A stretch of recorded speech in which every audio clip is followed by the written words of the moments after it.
New to the Cricut world and not sure what you need to get started? Well, in this video, I'm going to cover the bare necessities, the bare tools that you're going to need to get started on your Cricut projects. If this is the first time we're meeting, hi there.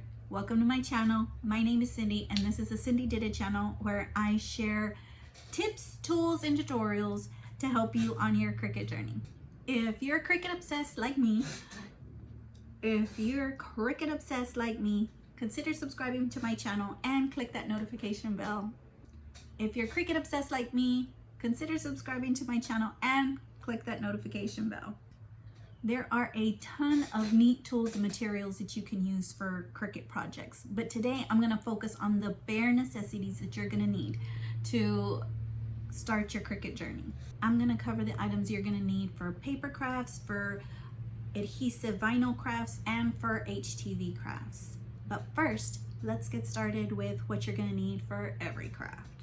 First, you're going to need your Cricut Maker or Cricut Explorer machine. You're going to also have to download Cricut Design Space, and this is where you're going to design all of your project. This software sends your design to your machine for cutting.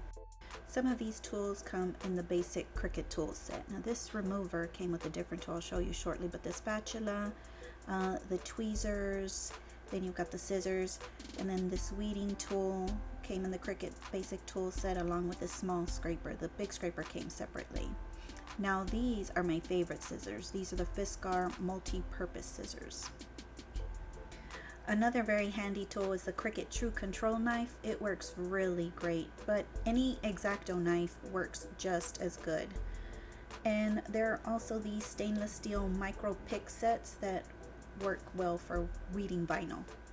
For every project, you're gonna need mats. The different colors of the mat represent the different level of grips, but if you're just starting out, you'll mostly use the blue or the green, which the blue is the light grip and the green is the medium grip. And it's important to replace the clear plastic back on your mat when not in use. And I like to place an R at the top right to make sure that I place the plastic with the correct side towards the mat. This is the Brayer tool that helps to apply your material to your mat. You can use your hand, but I like the way this little guy applies even pressure. As far as general supplies, paper towels and alcohol for cleaning surfaces for adhesive vinyl. And for paper crafts, you're going to need adhesives. My favorite is Mod Podge, Aleene's tacky glue. I've got my trusty hot glue gun right here, and some double-sided tape. For HTV projects, you will need some sort of heat press. Here I have the Cricut Easy Press 1 and 2, along with the small iron for smaller projects. For paper crafts, an assortment of colored cardstock. Cricut also has a wide variety of thick cardstock and craft board and foil craft board, and my favorite is their sparkle paper. They have so many different colors. Cricut also has pattern prints that you can mix and match with your solid color paper. And these paper packets can be found at Michael's or Hobby Lobby, and you can also find them online at Amazon.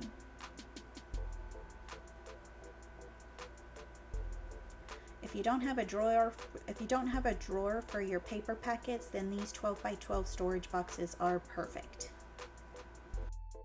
For HTV projects, there are several kinds available. I like to buy local, so I visit a few small businesses that sell a variety of colors and styles. These were the basic of basic tools that you're going to need for your Cricut projects. I've included some links down below if you want to go check some of those out. Oh, and don't forget to click that like button and leave a comment below and share with others what your favorite tool or must-have go-to tool is for your Cricut projects. And I want to invite you to subscribe to my channel so we can Cricut together. See you next time. Bye.